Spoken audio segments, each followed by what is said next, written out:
وإذا قرئ القرآن فاستمعوا له وأنصتوا لعلكم ترحمون. سيقول السفهاء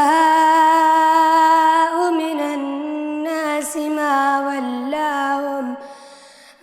ولاهم عن قبلتهم التي كانوا عليها قل لله المشرق والمغرب يهدي من يشاء إلى صراط مستقيم. وكذلك جعلناكم أمة وسطا لتكونوا شهداء على الناس ويكون الرسول عليكم شهيدا. وما جعلنا القبلة التي كنت عليها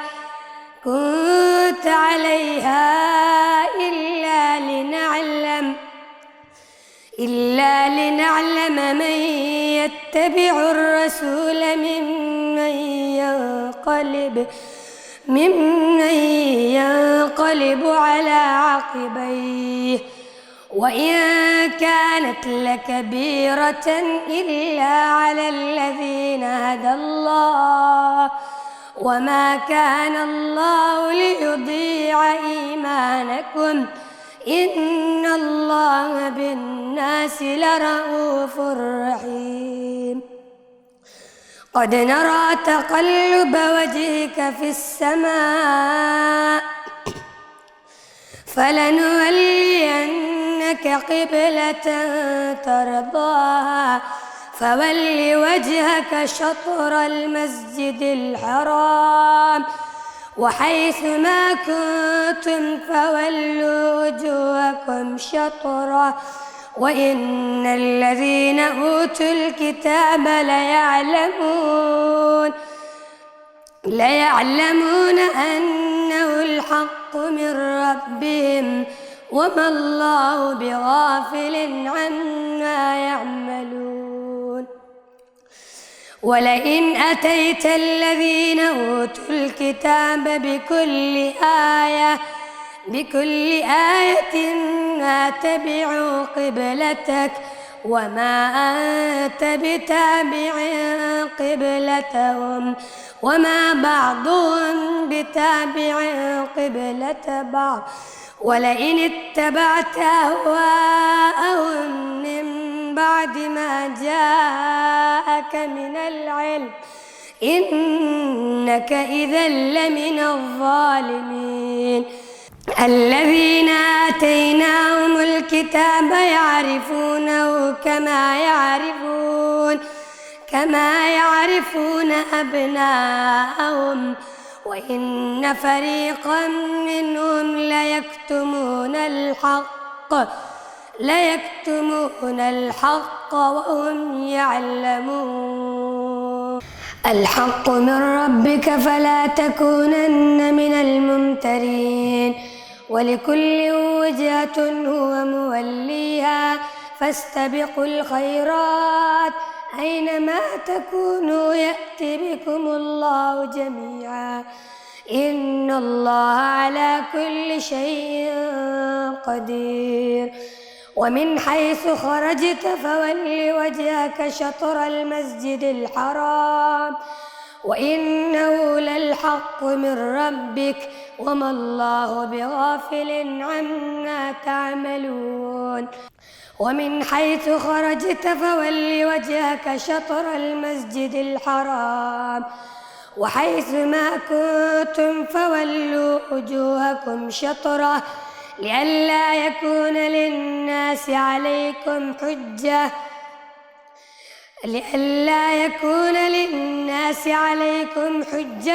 إلا الذين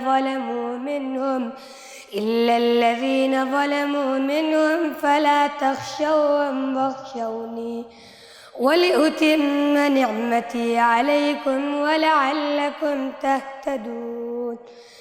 كما أرسلنا فيكم رسولا منكم رسولا منكم يتلو عليكم آياتنا ويزكيكم ويعلمكم الكتاب والحكمة ويعلمكم ما لم تكونوا تعلمون فاذكروني أذكركم واشكروا لي ولا تكفرون يا أيها الذين آمنوا استعينوا بالصبر والصلاة إن الله مع الصابرين ولا تقولوا لمن يقتل في سبيل الله أموات بل أحياء ولكن لا تشعرون ولنبلونكم بشيء من الخوف والجوع ونقص من الأموال والأنفس والثمرات وبشر الصابرين الذين إذا أصابتهم مصيبة قالوا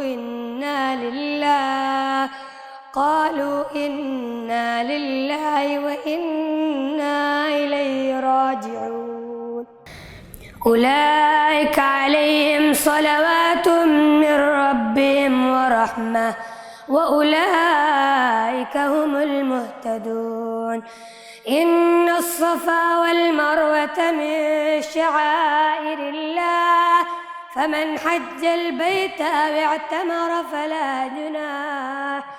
فلا جناح عليه أن يطوف بهما ومن تطوع خيرا فإن الله شاكر عليم إن الذين يكتمون ما أنزلنا من البينات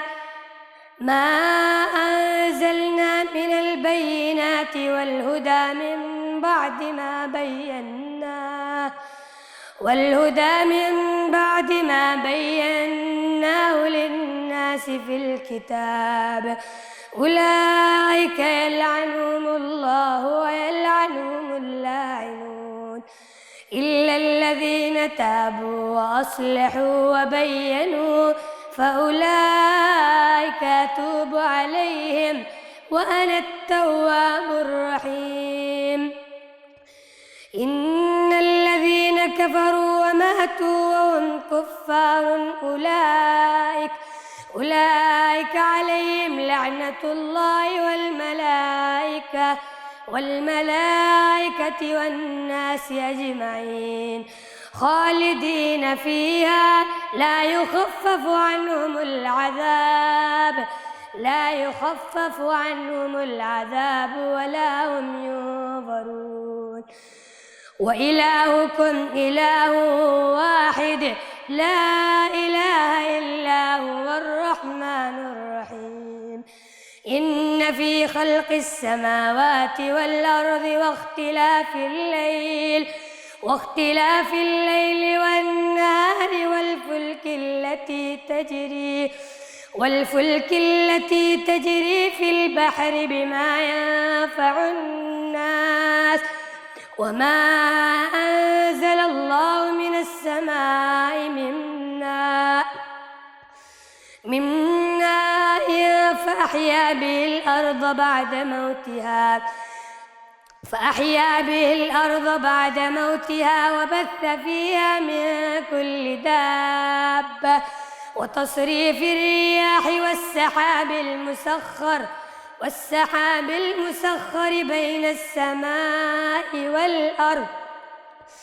بين السماء والأرض لآيات لقوم يعقلون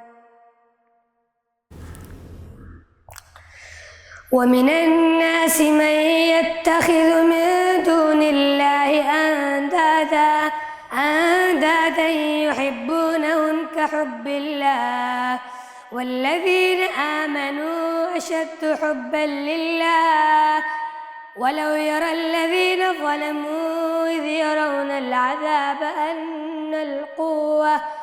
أن القوة لله جميعا وأن الله شديد العذاب.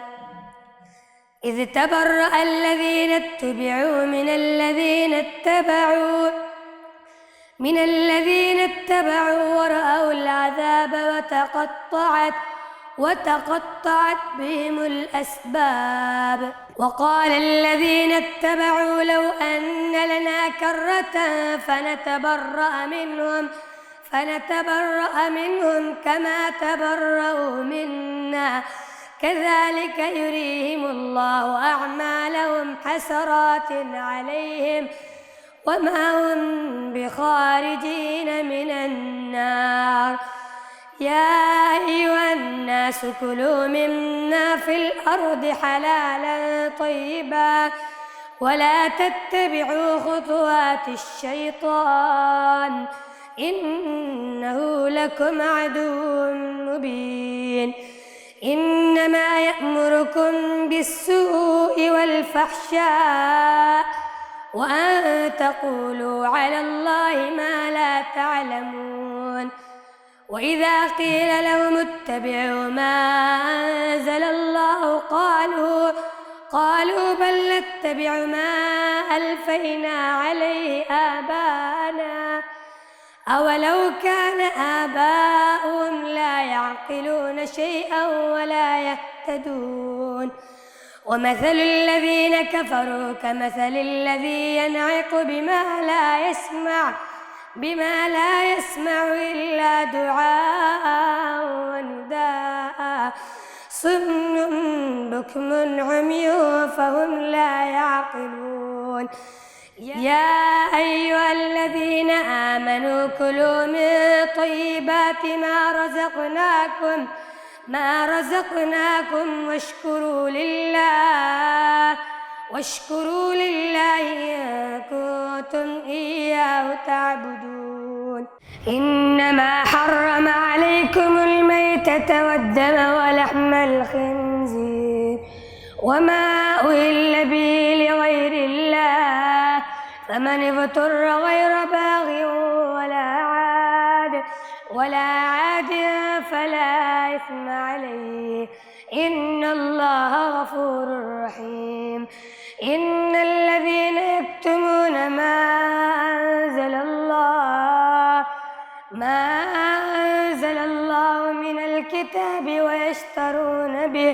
ويشترون به ثمنا قليلا أولئك ما يأكلون في بطونهم إلا النار ولا يكلمهم الله يوم القيامة ولا يزكيهم ولهم عذاب أليم.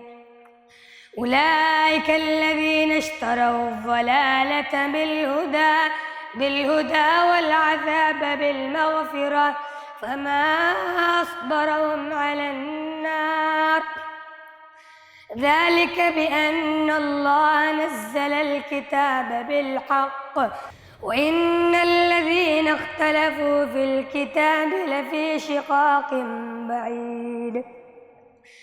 ليس البر أن تولوا وجوهكم قبل المشرق والمغرب ولكن البر من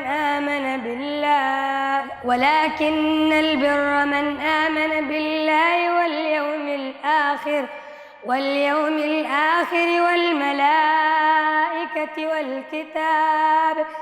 والملائكة والكتاب والنبيين وآتى المال على حبه ذوي القربى واليتامى والمساكين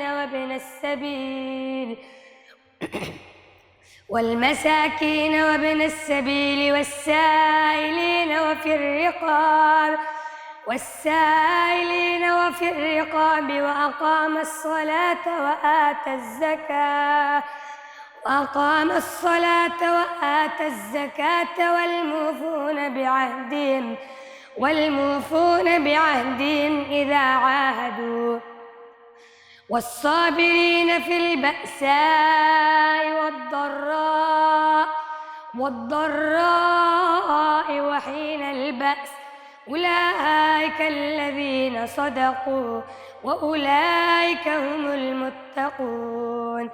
يا أيها الذين آمنوا كتب عليكم القصاص في القتلى، الحر بالحر والعبد بالعبد والأنثى بالأنثى، فمن عفي له من أخيه شيء فاتباع بالمعروف وأداء إليه بإحسان، ذلك تخفيف من ربكم ورحمة، فمن اعتدى بعد ذلك فله عذاب أليم. ولكم في القصاص حياة يا أولي الألباب لعلكم تتقون. كتب عليكم إذا حضر أحدكم الموت إن ترك خيرا الوصية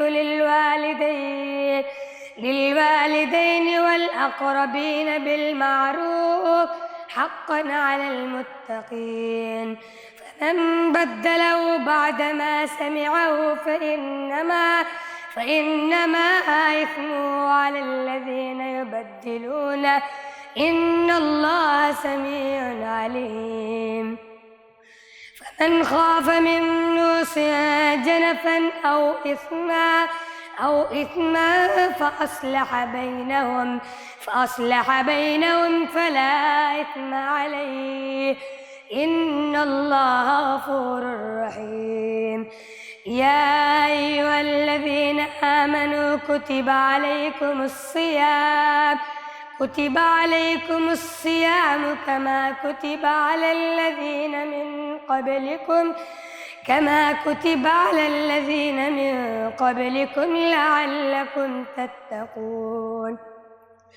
أياما معدودات، فمن كان منكم مريضا أو على سفر فعدة من أيام أخر، وعلى الذين يطيقونه فدية طعام مسكين، فمن تطوع خيرا فهو خير له، وأن تصوموا خير لكم إن كنتم تعلمون.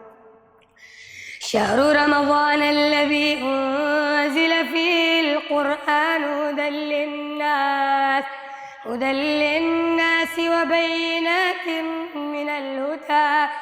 وبينات من الهدى والفرقان، فمن شهد منكم الشهر فليصم، ومن كان مريضا أو على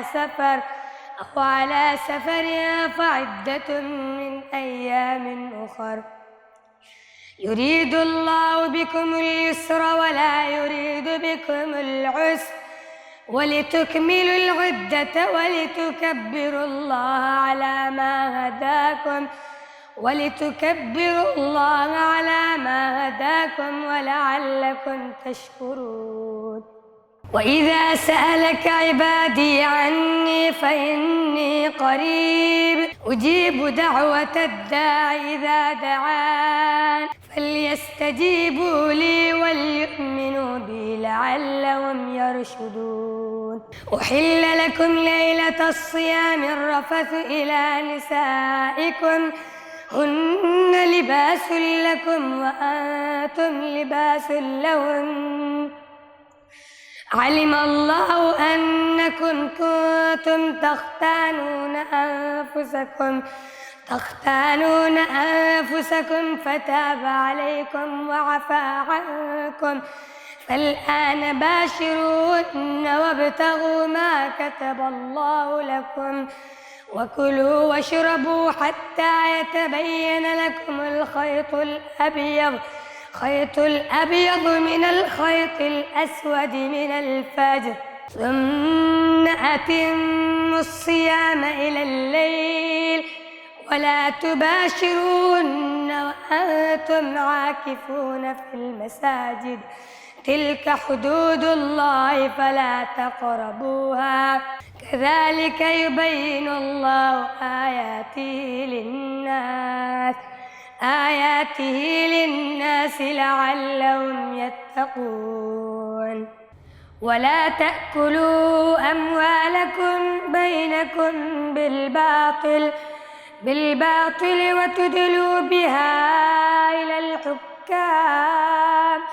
وتدلوا بها إلى الحكام لتأكلوا فريقا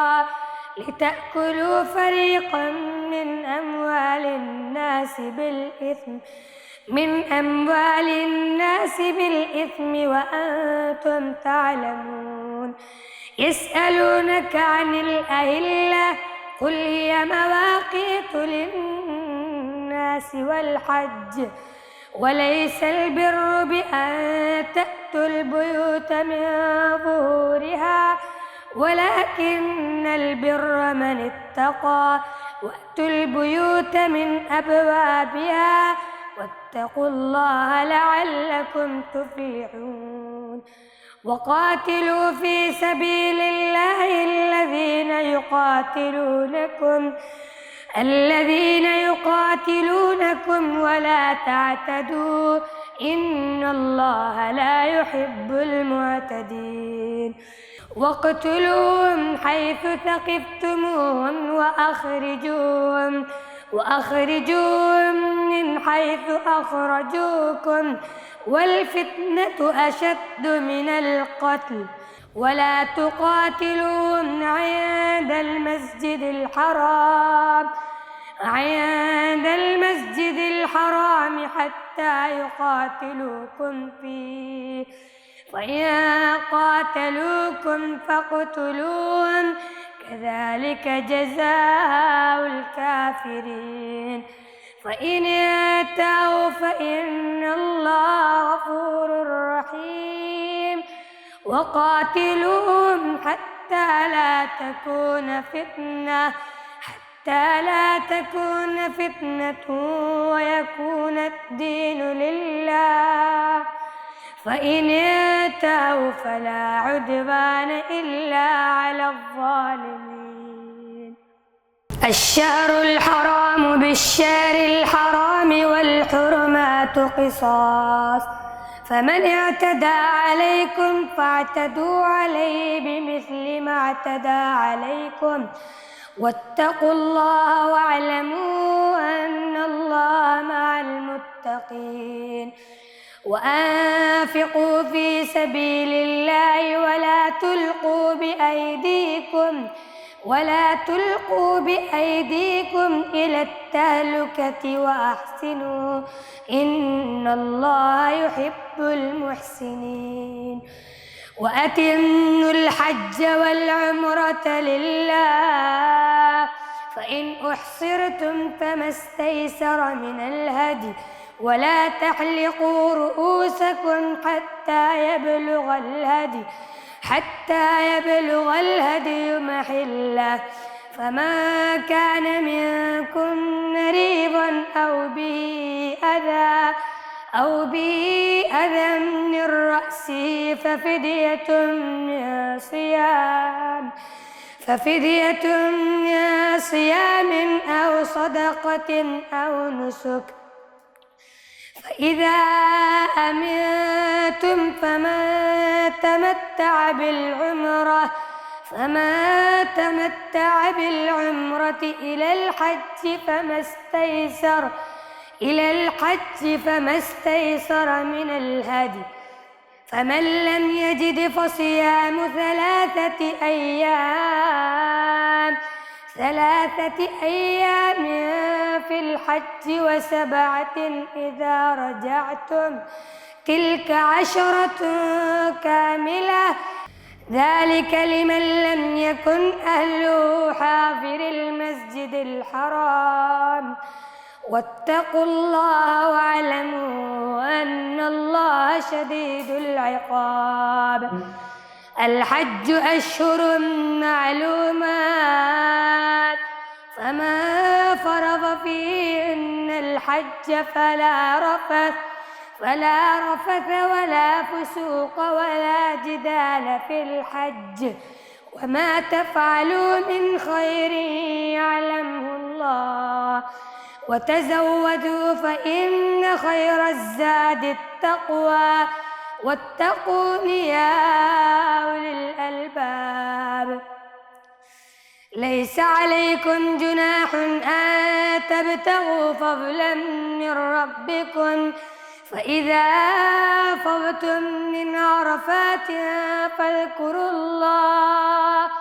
فاذكروا الله عند المشعر الحرام، واذكروه كما هداكم وإن كنتم من قبله لمن الضالين. ثم أفيضوا من حيث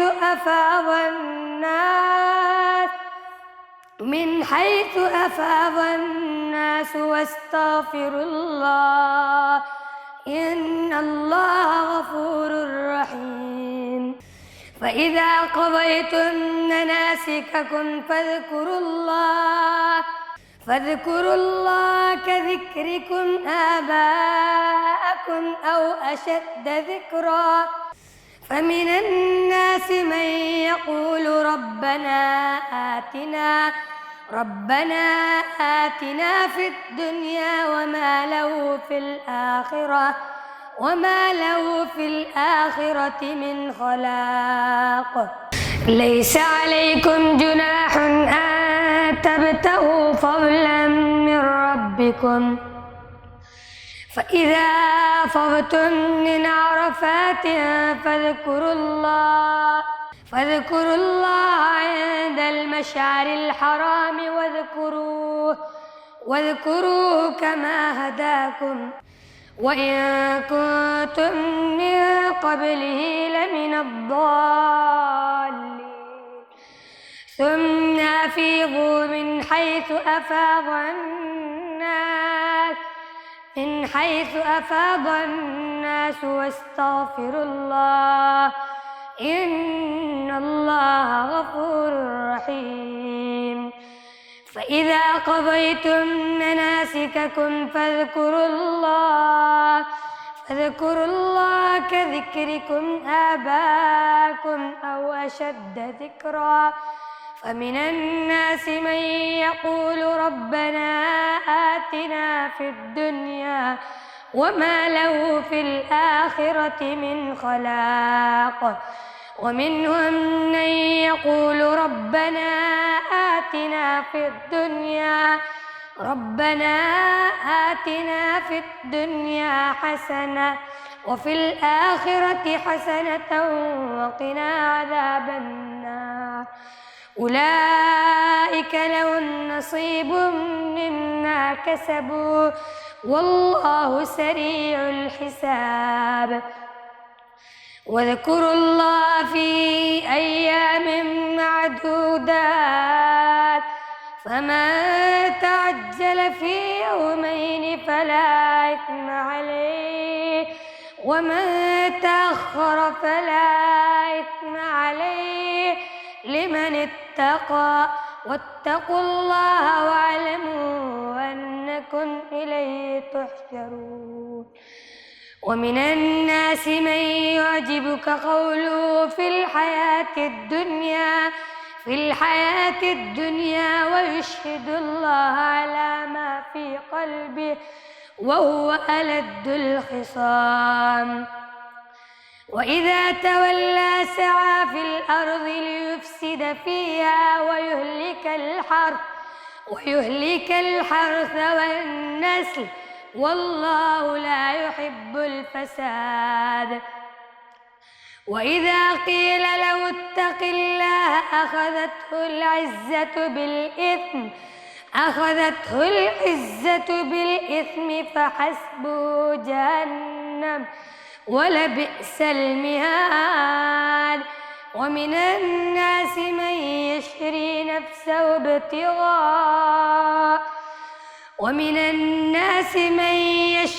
نفسه ابتغاء مرضات الله والله رؤوف بالعباد. يا أيها الذين آمنوا ادخلوا في السلم كافة ولا تتبعوا خطوات الشيطان إنه لكم عدو مبين فإن زللتم من بعد ما جاءتكم البينات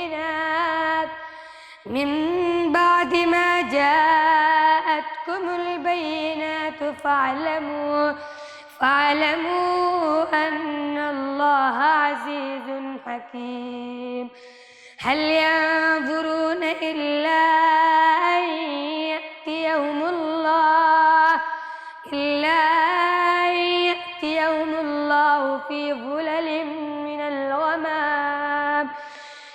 في ظلل من الغمام والملائكة وقضي الأمر وإلى الله ترجع الأمور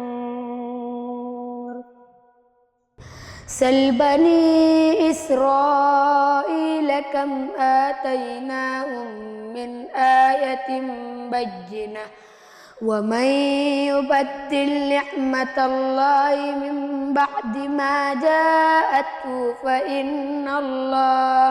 فإن الله شديد العقاب زين للذين كفروا الحياة الدنيا ويسخرون من الذين آمنوا والذين اتقوا فوقهم يوم القيامة والله يرزق من يشاء بغير حساب كان الناس أمة واحدة فبعث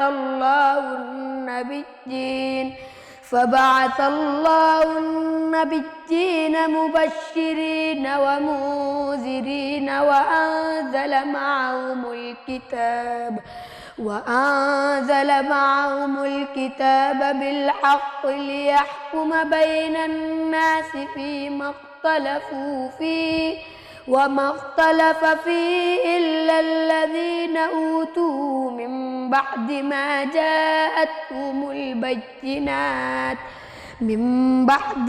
جاءتهم البينات بغيا بينهم فهدى الله الذين آمنوا لما اختلفوا فيه من الحق بإذنه والله يهدي من يشاء إلى صراط مستقيم أم حسبتم أن تدخلوا الجنة ولما يأتكم مثل الذين خلوا من قبلكم مستهم البأساء والضراء وزلزلوا حتى يقول الرسول والذين آمنوا معه متى نصر الله ألا إن نصر الله قريب يسألونك ماذا ينفقون قل ما أنفقتم من خير فللوالدين والأقربين واليتامى والمساكين وابن السبيل وما تفعلوا من خير فإن الله به عليم كتب عليكم القتال وهو كره لكم وعسى أن تكرهوا شيئا وهو خير لكم وعسى أن تحبوا شيئا وهو شر لكم والله يعلم وأنتم لا تعلمون يسألونك عن الشهر الحرام قتال فيه قل قتال فيه كبير وصد عن سبيل الله وكفر به والمسجد الحرام وإخراج أهله منه أكبر عند الله والفتنة أكبر من القتل ولا يزالون يقاتلونكم حتى يردوكم عن دينكم إن استطاعوا ومن يرتد منكم عن دينه فيمت وهو كافر فأولئك حبطت أعمالهم في الدنيا والآخرة وأولئك أصحاب النار هم فيها خالدون. إن الذين آمنوا والذين هاجروا وجاهدوا في سبيل الله أولئك يرجون رحمة الله والله غفور رحيم. يسألونك عن الخمر والميسر قل فيهما إثم كبير ومنافع للناس وإثمهما أكبر من نفعهما ويسألونك ماذا ينفقون قل العفو كذلك يبين الله لكم الآيات لعلكم تتفكرون في الدنيا والآخرة. ويسألونك عن اليتامى قل إصلاح لهم خير وإن تخالطوهم فإخوانكم والله يعلم المفسد من المصلح ولو شاء الله لأعنتكم إن الله عزيز حكيم. ولا تنكحوا المشركات حتى يؤمن ولأمة مؤمنة خير من مشركة ولو أعجبتكم ولا تنكحوا المشركين حتى يؤمنوا ولعبد مؤمن خير من مشرك ولو أعجبكم أولئك يدعون إلى النار والله يدعو إلى الجنة والمغفرة بإذنه ويبين آياته للناس لعلهم يتذكرون. ويسألونك عن المحيض قل هو أذى فاعتزلوا النساء في المحيض ولا تقربوهن حتى يطهرن فإذا تطهرن فأتوهن من حيث أمركم الله إن الله يحب التوابين ويحب المتطهرين. نساؤكم حرث لكم فأتوا حرثكم أنى شئتم وقدموا لأنفسكم واتقوا الله واعلموا أنكم ملاقوه وبشر المؤمنين. ولا تجعلوا الله عرضة لأيمانكم أن تبروا وتتقوا وتصلحوا بين الناس والله سميع عليم. لا يؤاخذكم الله باللغو في أيمانكم ولكن يؤاخذكم بما كسبت قلوبكم والله غفور حليم. للذين يؤلون من نسائهم تربص 4 أشهر فإن فاءوا فإن الله غفور رحيم وإن عزموا الطلاق فإن الله سميع عليم. والمطلقات يتربصن بأنفسهن 3 قروء ولا يحل لهن أن يكتمن ما خلق الله في أرحامهن إن كن يؤمن بالله واليوم الآخر وبعولتهن أحق بردهن في ذلك إن أرادوا إصلاحا ولهن مثل الذي عليهن بالمعروف وللرجال عليهن درجة والله عزيز حكيم. الطلاق مرتان فإمساك بمعروف أو تسريح بإحسان. ولا يحل لكم أن تأخذوا مما آتيتموهن شيئا إلا أن يخافا ألا يقيما حدود الله فإن خفتم ألا يقيما حدود الله فلا جناح عليهما فيما افتدت به تلك حدود الله فلا تعتدوها ومن يتعد حدود الله فأولئك هم الظالمون. فإن طلقها فلا تحل له من بعد حتى تنكح زوجا غيره فإن طلقها فلا جناح عليهما أن يتراجعا إن ظنا أن يقيما حدود الله وتلك حدود الله يبينها لقوم يعلمون. وإذا طلقتم النساء فبلغن أجلهن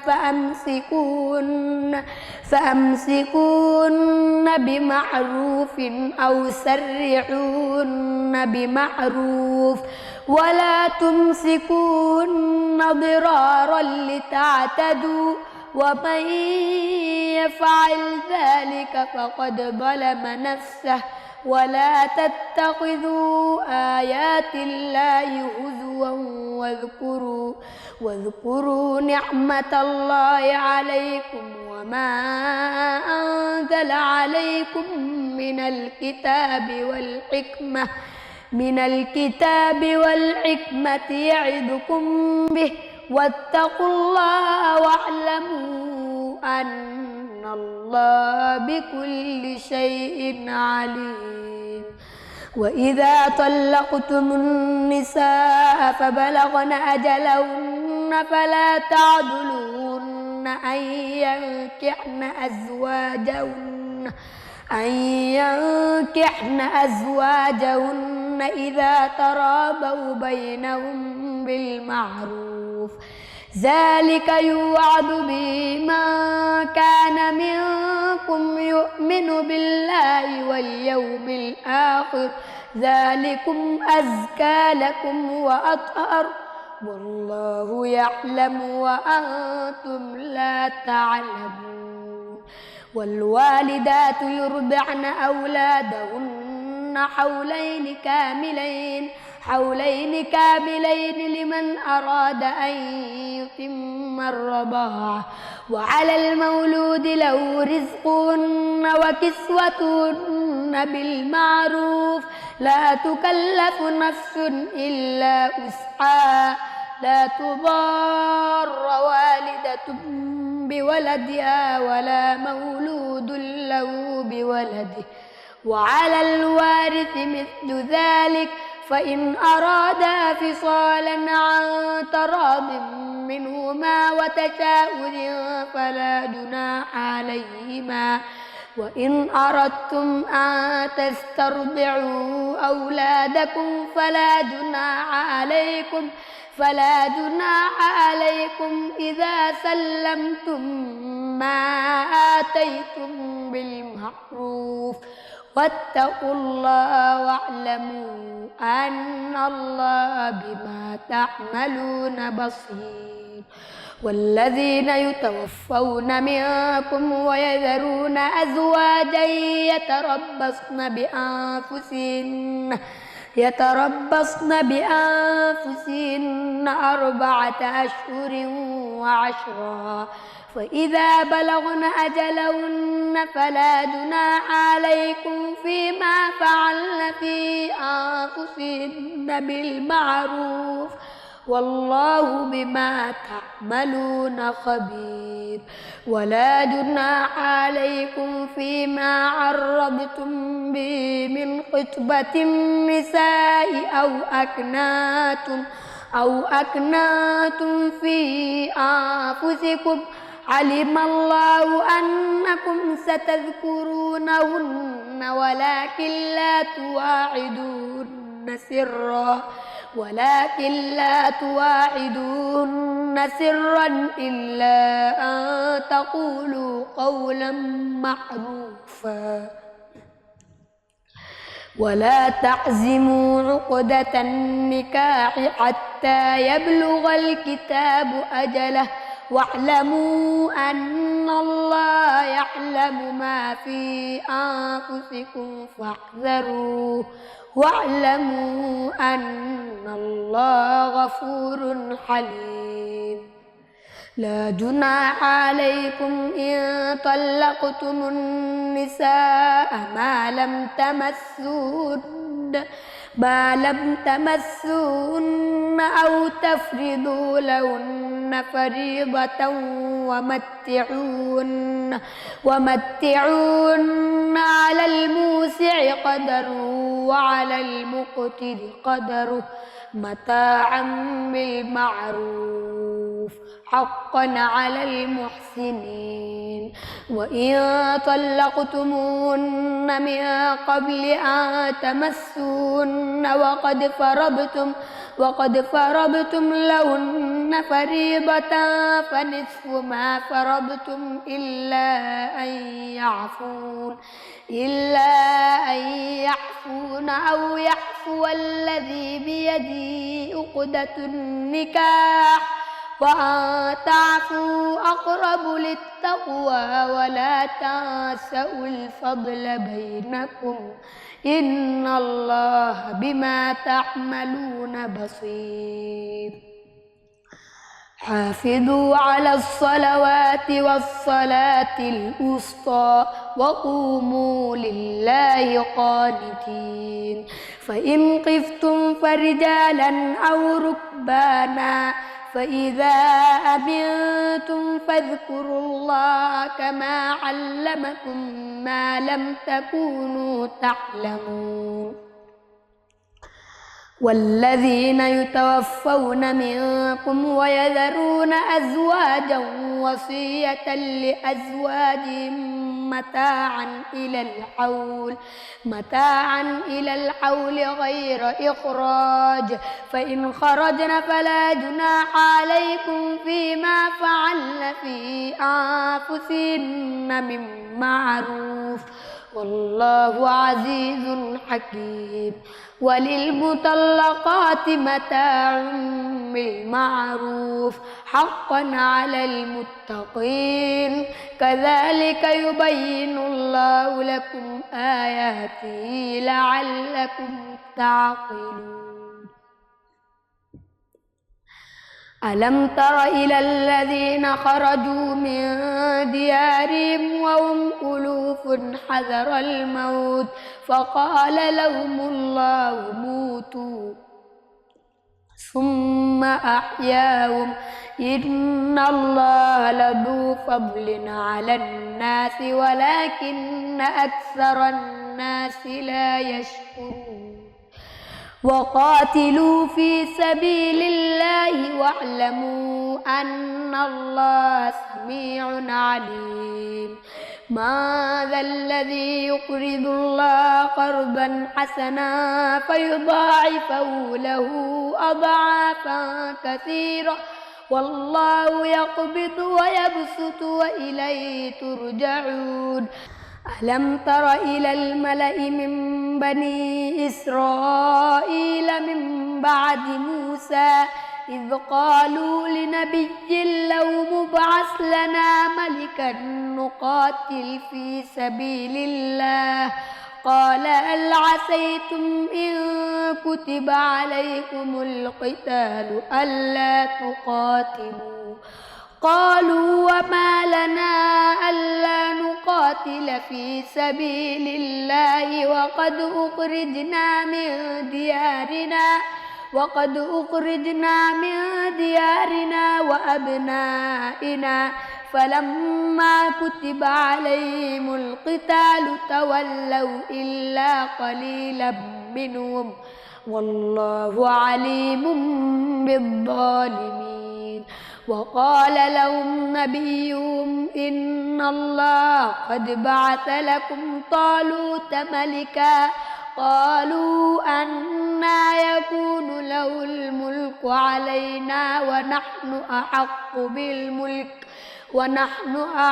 بالملك منه ولم يؤت سعة من المال قال إن الله اصطفاه عليكم وزاده بسطة في العلم والجسم والله يؤتي ملكه من يشاء والله واسع عليم وقال لهم نبيهم إن آية ملكه أن يأتيكم التابوت فيه سكينة من ربكم وبقية مما ترك آل موسى وآل هارون تحمله الملائكة إن في ذلك لآية لكم إن كنتم مؤمنين فلما فصل طالوت بالجنود قال إن الله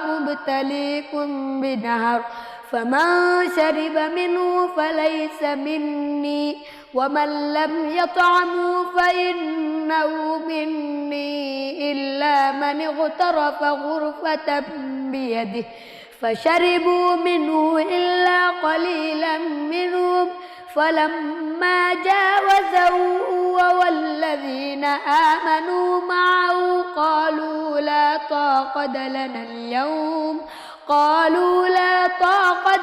اليوم بجالوت وجنوده قال الذين يظنون أنهم ملاقو الله كم من فئة قليلة غلبت فئة كثيرة بإذن الله والله مع الصابرين ولما برزوا لجالوت وجنوده قالوا ربنا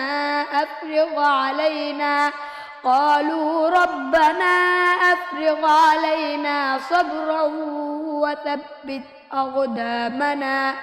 وثبت أقدامنا وانصرنا على القوم الكافرين فهزموهم بإذن الله وقتل داود جالوت وآتاه الله الملك والحكمة وعلمه مما يشاء ولولا دفع الله الناس بعضهم ببعض لفسدت الأرض ولكن الله ذو فضل على العالمين تلك آيات الله نتلوها عليك بالحق وإنك لمن المرسلين